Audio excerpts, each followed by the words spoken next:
आजच्या गोष्टीचे नाव आहे चतुर बिरबल। एकदा अकबर राजाची एक अंगठी हरवली। ही अंगठी त्याच्यासाठी खूप मौल्यवान होती, कारण ती त्याच्या वडिलांनी दिलेली भेट होती।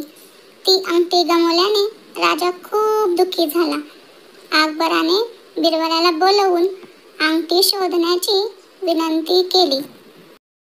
राजाचा दरबार खचाखच भरला होता। बिरबलाने घोषणा केली, महाराज, अंगठी इथेच आहे आणि ज्याच्याकडे अंगठी आहे त्याच्या दाढीत गवताची काडी आहे। सर्वजण एकमेकांकडे पाहू लागले आणि दरबारातील एकाने काडी शोधण्यासाठी स्वतःच्या दाढीला हात लावला। बिरबलाने रक्षकांना बोलवून संशयिताचा शोध घेण्यास सांगितले। संशयिताची झडती घेतली असता अंगठी मिळाली। बिरबलाला अंगठी कशी सापडली हे पाहून अकबर आश्चर्यचकित झाला। बिरबल म्हणाला, महाराज, जो दोषी असेल त्याला नेहमीच भीती वाटते। बोध, चोराच्या मनात चांदणे।